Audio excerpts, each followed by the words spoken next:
lecturer and a researcher. Today we're going to have a very interesting conversation. And the topic for discussion today is very, very simple. But it is deep.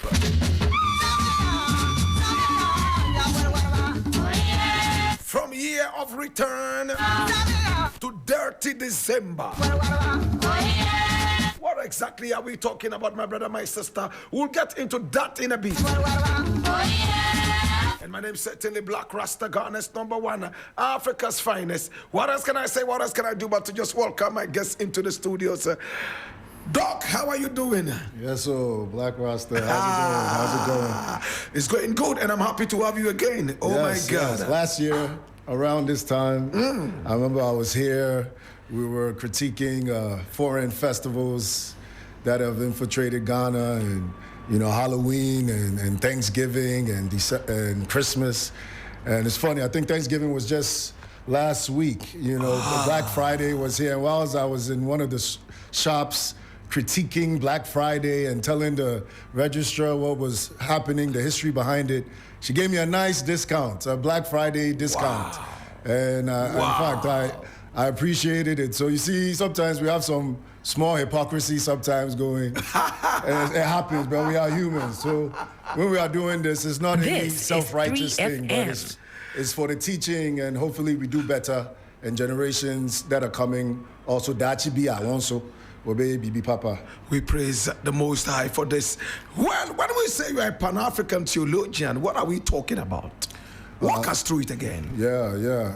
I mean, I love that question, because you would think that Pan-Africanism in general, you would think people have a good grasp of it. I've come to notice over the years that even our so-called Pan-Africanists, sometimes they don't really have a good grasp of Pan-Africanism, or even if they do, worst off, they kind of redefine what Pan-Africanism could mean, what liberation means.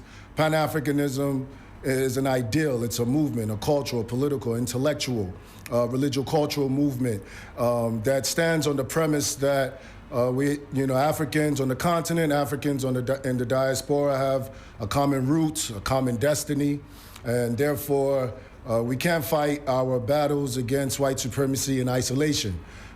We have to come together, reconcile, and in that sense, we have a better chance of overcoming the plagues of white supremacy. Right. Obviously, this stems from the horrible history of slavery and colonization. So a Pan-African theologian is who? Well, in the past, Pan-Africanism has had more of a social-political, socio-economic aspect. You hear of Du Bois, you hear of Kwame Nkrumah, you hear of George Padmore, you hear of even Garvey and Haile Selassie and others who had more of a social-political, socio-economic standpoint as it relates to Pan-Africanism. Right. There was no real cultural or spiritual aspects of it. What Pan-African theology does is insert God into the conversation, gives a theological emphasis to Pan-Africanism, saying not only do we have political and economic aspirations and for liberation, but there's also some real spiritual possibilities, theological possibilities as it relates to liberation, and in that sense, salvation, which is a communal gathering of all of our people coming together to focus on liberation. Interesting. Now, did you have a hand in the year of return, and what exactly was the role you played? Yeah, I had, it was interesting. I think that in the beginning, obviously Pan-Africanism has always been an ideal that has stemmed from during slavery times. First generation slaves that went into America, 1619. I want you to remember that date, 1619, and enslaved Africans that were in the Caribbean even before then. They always had a kind of Pan-African ideal to return, to come back home. And so Pan-Africanism as an idea has always existed. There's been Pan-African legends, as I've mentioned, heroes, Du Bois and Nkrumah and others. So there's been so many ancestors that have paved the way towards something like the Year of Return. Right. And so we played a small role coming from Columbia University, being in New York. So many Pan-African milestones started to happen, especially during 2015, when the United Nations declared the 2015 to 2025 being the International Decade for People of African Descent. They started asking for agendas, Pan-African agendas, certain things that can come during this decade that we can use to kind of steer the Pan-African spirit and bring about a Pan-African Renaissance. And then we had, interestingly enough, we had things that led to it, like President Obama's election, 2008, that kind of gave an African conscience. He came to Ghana. One of his first visits as a president, international visits, was coming to Ghana. I remember, during that time, 2008, I believe, it was very controversial. I mean, United States had just elected their first black president, and he's already in Ghana, talking about how he felt it was important to come to Ghana, and be on the shores of Cape Coast and see that this is where the diasporic journey began. And so, just putting things into perspective of how far we have come.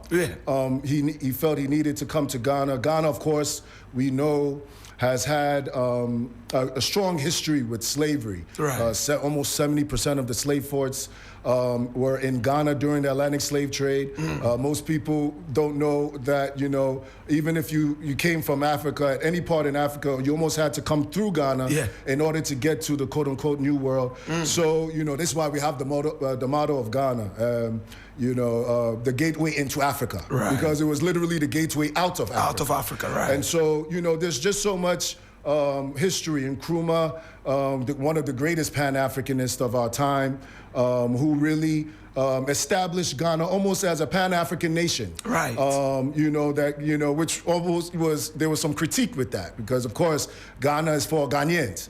And so when he's up and he's talking about independence, and our independence means nothing if the liberation of Africa, not just on the continent and in the diaspora as well, doesn't happen. And so, Nkrumah gives us, our spiritual father gives Ghana a mandate, a responsibility towards the diasporans. And so we adopt the Black Star on our flag, representing the Marcus Garvey Black Star movement to come back home. And so, of course, these are all controversies, political controversies that Nkrumah had to deal with. But I mention all this just to place Ghana in a space where we've always been the vanguard of Pan-Africanism. And so for me, I've always had that understanding coming from Cape Coast myself, right? And then going to, school, understanding African history classes, African American history classes, teaching all these courses, coming to, being taught by some of the great scholars, as you know, in Columbia University, Cornel West, Dr. Cone, and others, them letting me know back in 2013 that it was time that, we did something from a Pan-African perspective. Panafest, as you know, the Pan-African Historical Festival of Ghana, was created in 1992 under our great J.J. Rollins, who was also one of the greatest Pan-Africanists of our time. He took Nkrumah's Pan-African consciousness and instilled it in the Constitution of Ghana with the rights of abode, which I believe at the time Ghana was the only African country that had this placed in the Constitution as rights that were extended to descendants of the Atlantic slave trade. And so they had dual citizen rights and certain rights that existed within the Constitution of Ghana. And so when Panafest came, it had its heyday. NDC as a party kind of stood on the Pan-African ideals, kind of pushed the Pan-African agenda with Panafest. And then we kind of saw a little decline as soon as, government switched up. Of course, not any fault of the government. Obviously, there are two different ideals. NPP with the election of President Kufuor came in. And of course, NPP has always been more about Ghanaians in the diaspora, Ghanaians on the continent. Never really had a Pan-African agenda. And so you saw a little decline in Pan-African festivities, especially with Panafest and others. So when I came in 2013, I knew that there was a platform that already existed that we can use. And I met with Pan-African, Panafest leaders and other Pan-African leaders to government officials to see what the possibilities were for a kind of spiritual pilgrimage. Right. And at that time, I had 2020 in mind. 2020 was just, you know, the year 2020, just the allure of it, or was something that I felt maybe something was going to happen, and maybe we should do something and use that year. Yes. We did a couple of proposals. I wrote a couple of proposals. I themed it Panafest Vision 2020. At that time, I was given the appointment letter by the Panafest officials and leaders under the auspices of the African Union to kind of mobilize. And at that time, the idea was a spiritual pilgrimage. It was to mobilize religious and spiritual groups and leaders, of course, get the schools and others involved, activists involved, to see if we can establish Ghana once and for all as the spiritual home for all black people, a sort of Mecca. Whilst Muslims are going to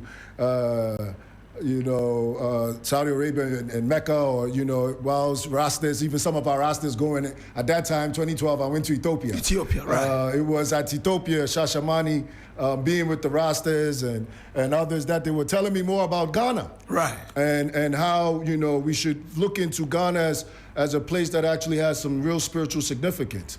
And so all of these things were happening. I was given the appointment letter in 2016. And I started getting to work. In 2017, however, at this time, there was a lot of things happening. Right. In terms of, it was almost biblical in a lot of ways. You had a transition. This is 3FM. Where after Obama comes to Ghana in 2008 and declares Ghana as being just as important, and wrestling with this notion that why is Ghana so important? You see the transition from Obama to President Trump, almost, represented at that time a kind of going back to a kind of white supremacist ideology in America. We just had a black president, and now all of a sudden we had, in that transition, the killings of black people by the police brutality, almost every day, vividly.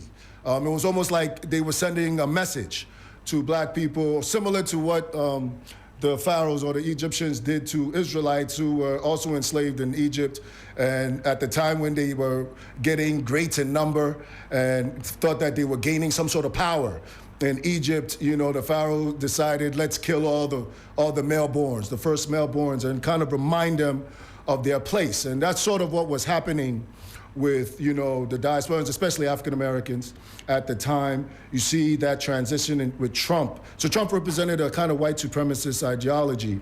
And so it was weird when, during all this time, we had a transition of President Mahama, who just before he left office, around that same time, gave, I believe, like 30 to 36 diasporans dual citizenship. Some diasporans who had been in this country for over 30 years and hadn't received their dual citizenship. Mahama, with his Pan-African vision, kind of laid the groundwork just before he left. Right. And then in 2017, you see the transition and back to a kind of MPP movement. But Trump did something that was interesting. He signed a HR 1242 bill, which commended and recognized the 1619 to 2019, those years being the 400 years since the first enslaved Africans came to America. And this was really interesting. I mean, why would Trump, this guy that represents this kind of white supremacist ideology, why would he sign a bill acknowledging 400 years since the first enslaved African came to? What was the bill about anyway? The bill was a U.S. HR 1242 bill. It was championed by the Congressional Black Caucus in America, by representatives like Shirley Jackson, John Lewis. Both of them have passed away. But they were great giants who wanted to, for some reason, acknowledge that this had some biblical significance. There was no other significance in 400 years to commemorate that year other than the 400 years of the Israelites being in Egypt for 400 years and then finally being set free after 400 years out of their oppression. And so this was sort of synonymous with this bill. And that's why it was so weird why Trump, of all people, would sign it. And this kind of catapulted a kind of what are Ghanaians, what are Africans, what are diasporans going to do about this? And now so that bill specifically, was it just for recognition? Just for recognition. It was just a commemoration of the 16th, and it also, as the UN Declaration did, also asked for Pan-African festivities and agendas. What can we come up with to commemorate these years and commemorate these things? So now it was on us Pan-Africanists to really come up with events and agendas and certain things with substance that could commemorate these great historical, unprecedented declarations. And so at that time, I was at Columbia University. I was in New York in the headquarters of the United Nations. These conversations were heavy. I already had my appointment letter, and so it was quite easy for me to give this proposal.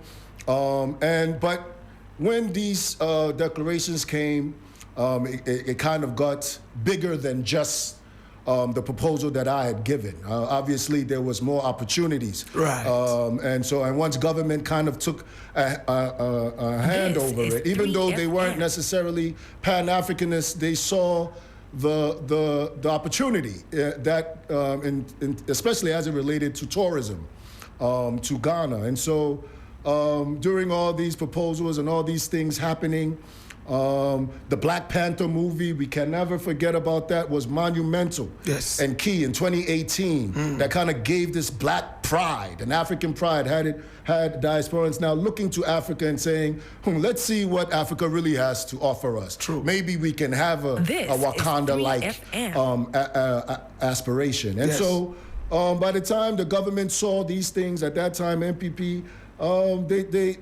they may not have been Pan-African in consciousness, but they definitely in convenience in terms of how to approach this and take advantage of this. I just heard you talk about, the SHS and some of the failures in that thing, but, it's funny that while we can say President Akufo-Addo may not have been a Pan-Africanist at heart, he probably would go down as one of the great Pan-Africanists, ironically, because of circumstance and some of the things that he did, especially in his first term. As it relates to Pan-Africanism, we launched, there were some great people involved that launched the Year of Return. They sort of, took some of the proposal that we did, but then it was relegated. The spiritual side was relegated. I was told that I should open my own foundation and organization and deal with religion and spiritual people because they didn't want to touch on any kind of religious or spiritual aspects. Wow. And so this is how the God Box Foundation actually came about. And so we had many people that were involved, very great individuals that did a lot of amazing things. What a spiritual aspect you included in your proposal? I love that question. Yeah, so we've always had a prophecy and promise as it relates to what it would mean for Africans in the diaspora to reconcile. Our notion of liberation, again, has always had a more depth than just freedom. And so as we're talking about Detty December, that's freedom. But liberation means more than freedom. It's a spiritual liberation, and that's why it moves from liberation to salvation. It's something internal where we have a lot of voids of self as it relates to white supremacy and the effects of white supremacy, self-hatred, and so what the spiritual aspect does is give us a self-affirmation that we are the imago Dei, in the image of God. We as Black people can find ourselves in that image. And so it's a spiritual liberation. So what kind of activities were you looking at for the spiritual side? So going first, around pouring libation? Oh yeah, no, you see, before we even got to that, it was important to address some of the mutual suspicion that existed between Africans in the diaspora in relation to our own traditions and cultures like libation and the shrine and all these things that our diasporans, especially from the Abrahamic traditions, were very suspect of. And even the whole year of return and all these things. So we had to address certain things like repentance and forgiveness. Repentance, if we're talking about the spiritual aspects, we had to, whether we like it or not, there's a narrative that exists between, especially in America, as it relates to our involvement as Africans, Ghanaians, in the slave trade. Many theologians might call that Africa's original sin of being involved with slavery. Right? And so the confession, the repentance, even while we launched the year of return, this was the question, was you could see that there was still some deep mutual suspicion, some deep anger, some deep sadness that still existed amongst diasporans. I myself, as I was going through this mobilizing and gathering God's people, I went to a Passover in New Orleans, in Louisiana, and there was thousands of Hebrews that were there. And I asked, I'm from Cape Coast. I come from one of the royal families, Anuna family in Cape Coast. And I remember asking Dormahin and others if I could make a suggestion to apologize, because I realized that in our conversations here on the ground in Ghana, a lot of us didn't want to take that responsibility because with that guilt comes responsibility. And so people didn't want to take on that, especially chiefs, queen mothers, other government officials. So I went to this Passover and I apologized on behalf of our family in Cape Coast and some of the things that I've heard us partake in. And it was amazing to see that little old me standing there in front of thousands of Hebrews at the Passover in Louisiana.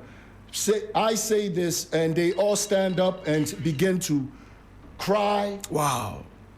Clapping. Wow. This was something that I realized, wow, this thing really means something to these people. Wow. This is not just some sort of, year of return, let's do tourism. There was a disconnect between the idea of tourism and commercializing the year of return and the call and with this spiritual journey that diasporans, especially African Americans and those from the Caribbean, were actually how they interpreted this call.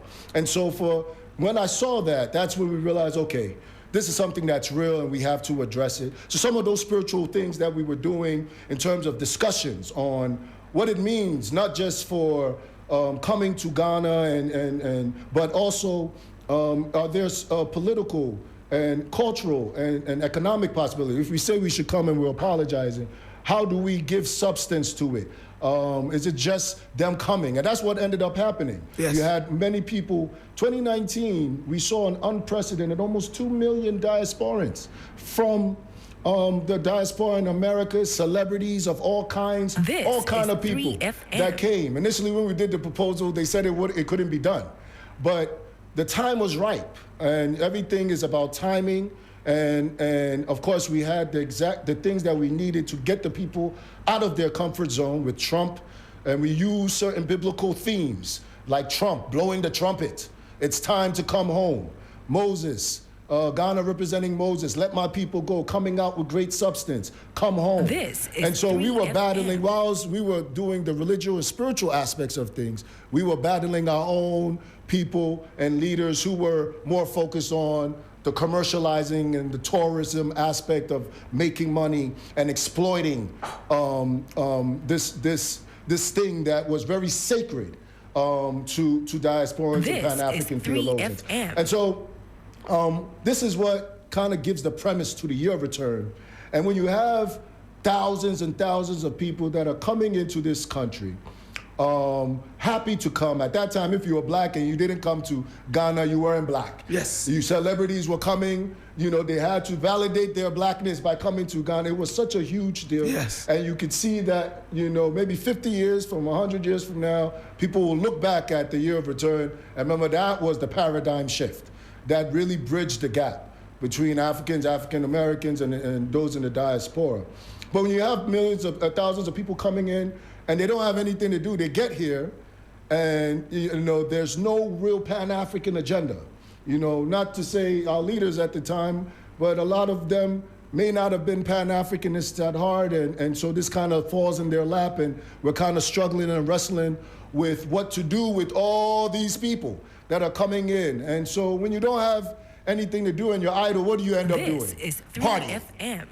Now, December, as we're talking about, December has always been, Blakk Rasta, you know, something that if you're a Ghanaian and you're in the diaspora or you went to school in Ghana. I would like to look at the year of return a little bit before we get to December. Okay, sure. Now, when you look at the year of return, do you think that those who came and went back, the initial fulfillment, is this still with them? Those who came and went back? Yes. It depends on the groups that came in. Some came in, as I was saying, and they weren't Pan-Africanists. They heard about Ghana and Ghana calling and sort of seeing what the opportunities were.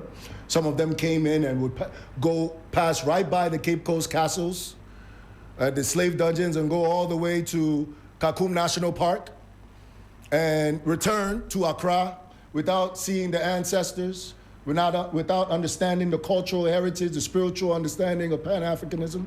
And so we had those groups there. They went back and they enjoyed themselves. But most of the Abrahamic traditional groups were very disappointed with how the year of return ended, because, as I said, we were relegated to a very small part of the year.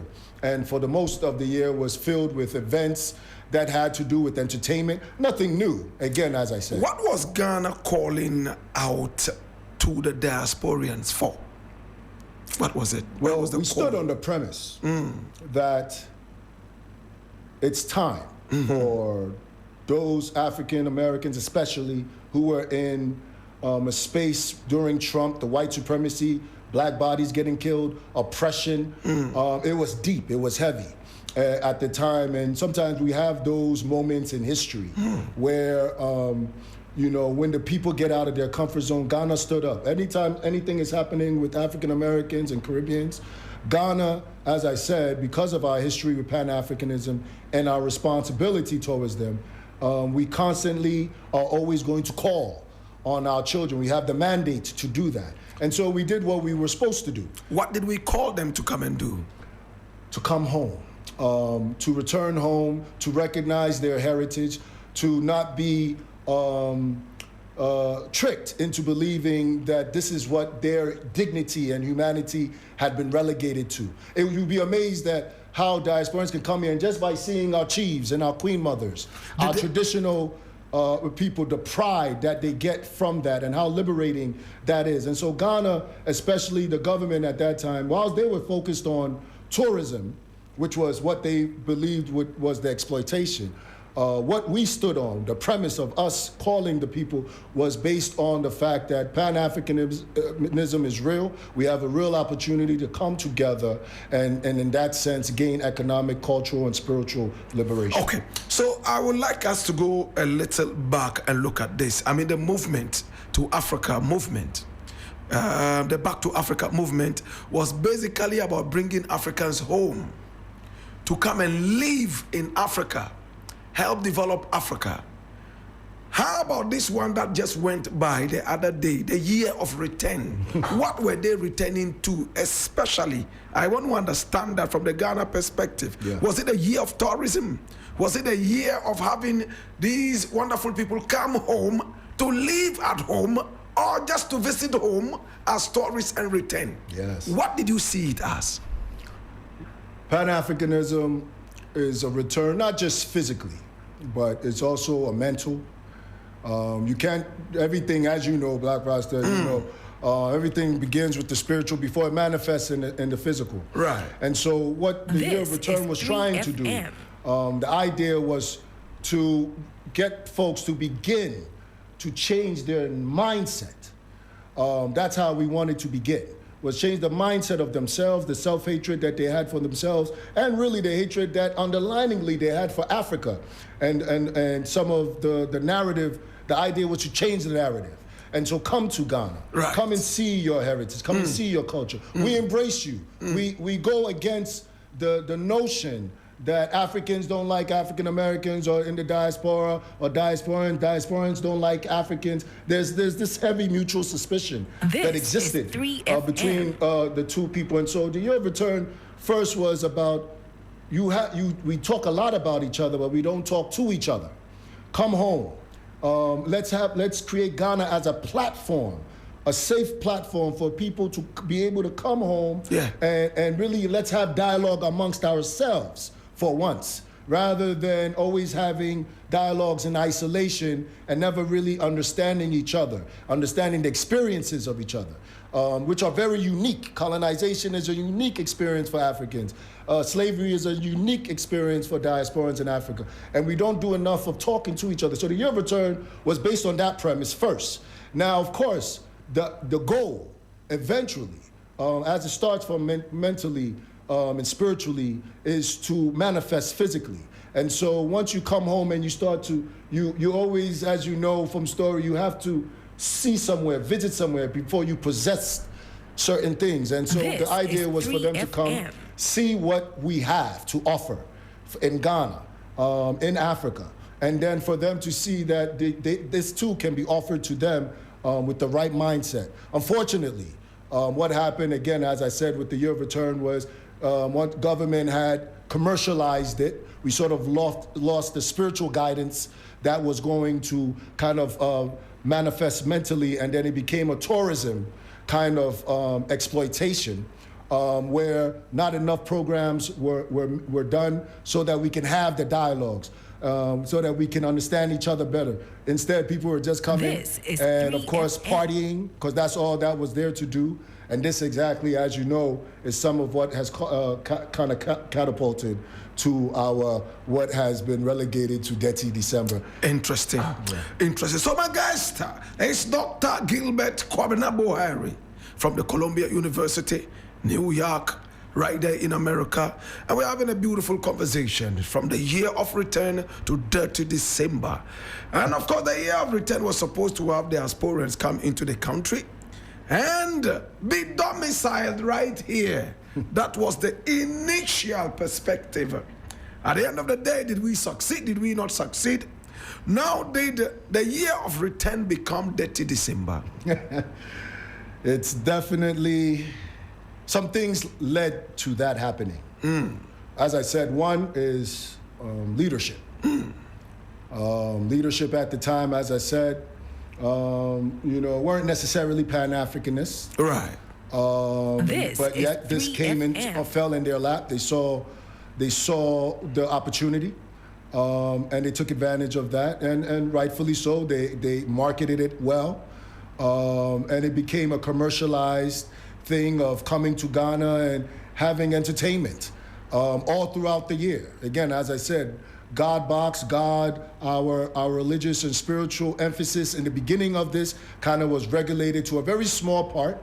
Panafest, which was in July, may have had a small part in bringing some sort of substance, but that was just a few days, 10 days. For the most part, it was all partying. Celebrities coming in, people coming in, partying, having fun. And so I can say that the year of return ended up, because of some of the leadership, some of the guidance that was not there, some of the substance that did not exist, because we didn't have a real good grasp of what Pan-Africanism at its core should mean. And the idea was that, just black people all over the world just come together. It kind of led to the makings of Detty December, which, as I said, December always existed. For us Ghanaians, it was for us. It wasn't a Pan-African thing. Right. It was Ghanaians coming to Ghana to enjoy ourselves. Right. And so what the year of return kind of did was it kind of globalized what we were already doing in December, and added a Pan-African perspective to it, but also we lost, again, the spiritual aspect. And again, this is not to critique Detty December in a way. There's always partying and enjoying ourselves is also part of our own African traditions and spirituality, but when we don't have real guidance, spiritual guidance, and then all of a sudden what was Ghana being meant to be a spiritual home for all black people ends up becoming the party home for all black people in December. Are you a fan of Detty December? Those who know me Can tell you, since 2019, I have not. This is the first time I've been in Ghana in December. Only because, as I said in the beginning, we all have some blame. We all enjoy ourselves. Nobody enjoys themselves more than me. But not at the expense of losing the spiritual guidance and the kind of religious cultural importance to what Pan-Africanism should mean, especially in Ghana, that has an opportunity and has always been the beacon on the vanguard of Pan-Africanism. So we have a greater responsibility. And so for me personally, this is the first time that, and this is why I felt this was necessary, to really speak on, to be in Ghana in December, and not only see or enjoy some of these festivities, I'm sure I will, but as I said, also we're a light to the darkness. Whilst we're here, 3FM. We have to make sure that we speak the truth to power, and we give the truth, and hopefully we can do better. And I believe in this new government that we see already with some of our directors and some of the Diaspora Affairs Office and others who have already intentionally, I believe we have a Diasporan conference coming up in the middle of Detty, December. That was intentional to bring some sort of substance to the festivities so that it's not just party. This is 3FM. Word, sound, and power is something that Rasta believes in so much. Now we have something that is called Detty. Even though it is spelled differently, it sounds the same way as that in that is dirty. Seeing? Why do you think the organizers of this, is it a national event or is it a private event? And why is it called Detty? Do you know? That's a controversial one. There are so many. I have my own theories. There's an agenda. There's always an agenda, Blakk Rasta, you know this. You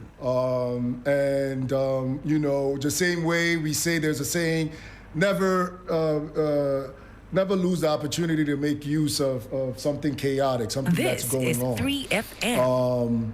A crisis, as they would say. And I believe that, you know, when Ghana, you had almost 2 million people coming into Ghana, unprecedented. That scared a lot of people. That scared a lot of people who understood what Pan-Africanism could mean, what liberation, because our liberation is the destruction of others. And we have to remember that. It's not just there's a reason why they keep their foot on the pedal, on our necks. And so our liberation also is the destruction of others. And so how do we corrupt what is happening?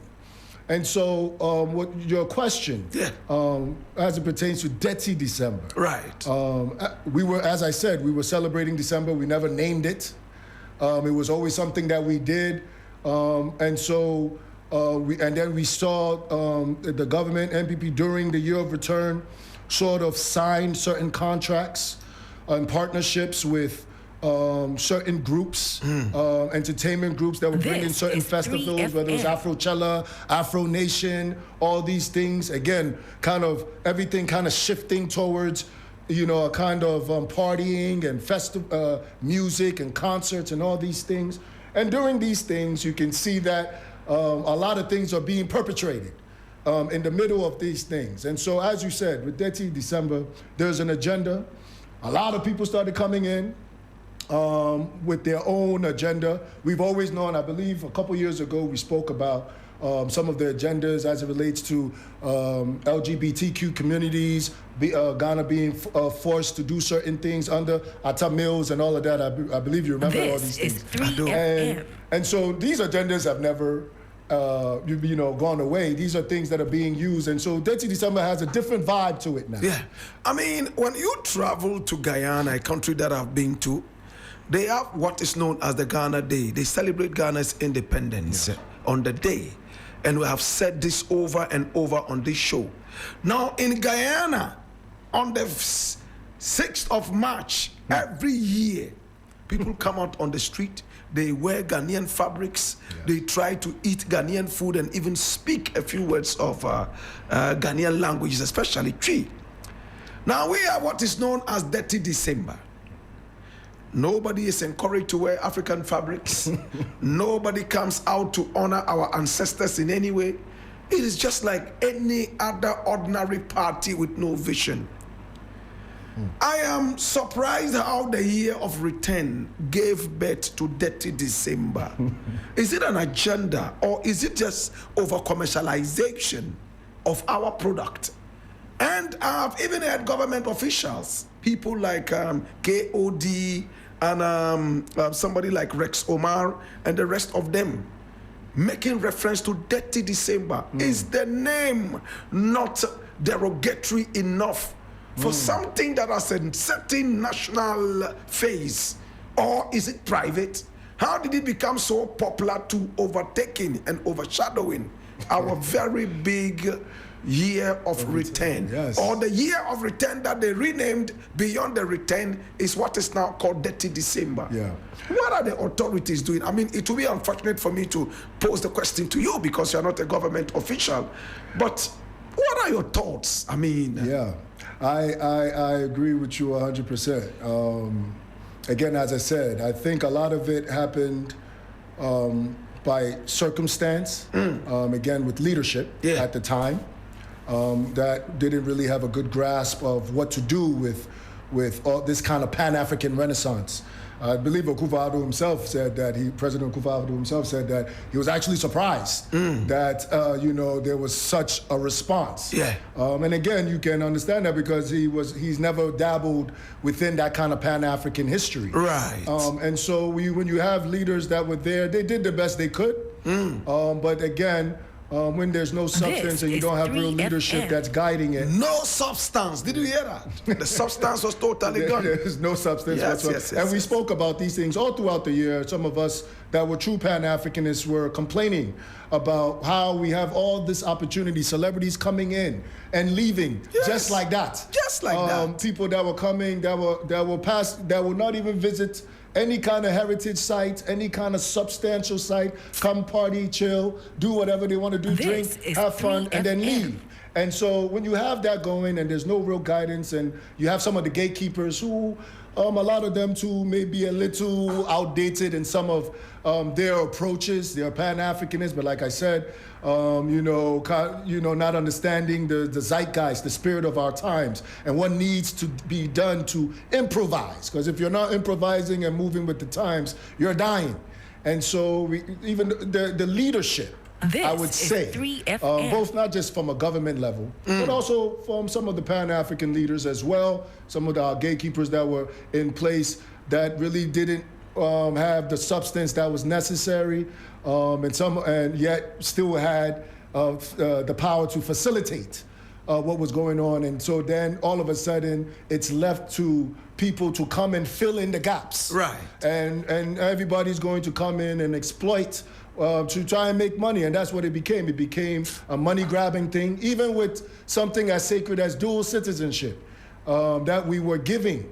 Started with Muhammad as a kind of understanding of what this meant, and then all of a sudden, with Akufo-Addo, who also kind of outdid President Muhammad in some ways, but then again, the source of it, the motivation of it was a little different from that. It was more about kind of the economic opportunities that were coming from it. And so when you have these type of things happening, of course, things will get distorted, and then we lose kind of perspective, and then now you have something where now the year of return, Pan-Africanism, and all these things are now being relegated This to is 3FM. 1 month of Detty December, and as you said, with a very distorted Derogatory. orientation Yes, behind it, Yes, which yes. actually suggests to come and be and do, excuse me to say, fuckery things while we're in gun. That's the whole point. Yeah. And really things that celebrities and others couldn't do in America anymore, can't do anymore, as you know, with some of the things that are coming out. They are coming to Ghana and coming to do it. And the mountains and all these things under these parties and all these things. And so this is really a call for awareness. Again, a lot of us will be involved in some of these festivities, but we are here to make sure that we don't lose the substance of what this is all about. And as you said, we have a new government. It has a Pan-African agenda with the Black Star experience. The Beyond the Return was done launched in December to realizing that we kind of missed the mark. And the opportunities that we could have done if we had real leadership. But then 2020 happened. The COVID came in 2020 and kind of stopped the momentum of the Year of Return and Beyond the Return. People were afraid to travel for almost 2 years, until like 2021, 2022, that we started seeing people. But by that time, people had already filled the gap with entertainment and these kind of festivities that really didn't have any real substance to Pan-Africanism. And this is why we have Detty December. Well, so Detty December is here and it's clouded totally what originally was supposed to be a spiritual pilgrimage to the homeland, the beautiful beacon of Pan-Africanism, Ghana. Now the only way, and this is free consultancy, the same way we gave to them when they were going to begin this thing called the Year of Return. The only other way we can have people troop into this country again in the spirit of Kwame Nkrumah is the Year of the Ancestors. And this time round, make it spiritual, give it the substance that it deserves, and have events that are meaningful and sensible. So that people would not just be coming here to show nakedness and do all sorts of things that you call dirty, so that our ancestors can embrace them. When people were coming into the country, they were happy to come and meet with the spirit of the ancestors. Absolutely. Only for the ancestors to be relegated to the background. And nudity became the order of the day. Commercialization and all those things. You see, as it stands right now, that is probably one of the ways we can have the people back into this country so that some substance can be given to the people. Absolutely. Dr. Gilbert Kobna Bohari is my guest. I'm going to pose the last question and we are done for the day. We have just about 5 minutes more to go. How do we get our people to embrace the diasporians who are coming to the country? I mean, we had a lot of complaints, exploitation, stealing, and so on and so forth. How do we get our people, and when I say our people, the indigenes, the Ghanaians, embrace and accept people coming from the diaspora? Should we have the Year of the Ancestors? Absolutely. But it's a deep question, and it's a reality. As I said, the mutual suspicion is real. What the Year of Return did, as we critique it, the positive side of the Year of Return is it definitely bridged the gap. Whether we like it or not, Ghanaians, whether we like it or not, diasporans are coming in. Right. They're coming in their numbers. This is 3FM. We wish that it wasn't just about them coming in, but how they are coming in. Right. What the mentality that they have as they're coming in. That was some of what we discussed with the foreign festivities. Also, we understand from a Ghanaian perspective that we need to understand that Ghana as a country, whether we like it or not, is mandated through our constitution to have responsibilities towards children in the diaspora. Right. And so it is our responsibility when we were seeing Panafest as, AJ, Yen Festival, American Full One Festival, Brofun One Festival, and all those type of things. Rather than having that mindset, we need to join into these kind of Pan-African festivities. When you are going, Cape Coast Castle is not just for the Abrofo. You yourself, even though in our own, I went to school, class 4, Achimota, all these things. I never knew that the Black Star stood for the Marcus Garvey movement until I went to college in America. In Ghana, they teach us the Black Star stands for hope. And they don't go further than that. And so it's up to us to kind of self-educate ourselves, recognize that our story, it's us that it was done to. It's not an us versus them thing. Diasporans are not separate from us. Right. It was us that was taken. Big point. Away. And so this notion that it's a us versus them thing, this is us, and we need to understand our story doesn't end at the shores of Cape Coast and some of these places. Our story, this is part of our own story, the Ghanaian story.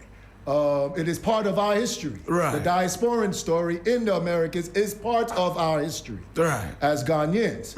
And so in order to enter into each other's experiences and have a better understanding of each other so that the mutual suspicion, we can heal from and cure ourselves from that. And as I said, there's a lot of healing that must be done on both sides. There is a lot of skepticism, there's a lot of trauma that has existed with diasporans coming in, and sometimes we might feel that. But it's our job to have the empathy, the sympathy, and the understanding of what they have gone through, how it's different from our agenda. Actually, we need more of their rage and anger that they have towards white supremacy. And then they also need from us more perspective on how to deal with some of these things and act as a collectively empower. I think we can do that, and especially under this government. I believe we have some of the right leaders who are open to broadening the conversation and seeing how we can combat some of these things that are happening in destruction. Beautiful, Dr. Gilbert Kobna-Bohari. Thank you so much for coming on the show. I appreciate you. And of course, you out there, we have what is known as the Office of the Patriot, where we are getting to catch them young so that we would educate them on the paths of Pan-Africanism and patriotism. It's only through this kind of education that we'll be able to embrace our history properly. Dr. Gilbert Kobna-Bohari, all the way from the Columbia University, New York. Oh my God. Thank you so much for talking to us. We appreciate you. Oh my God. So my name Blakk Rasta. Time now to say bye-bye to you. Oh my God.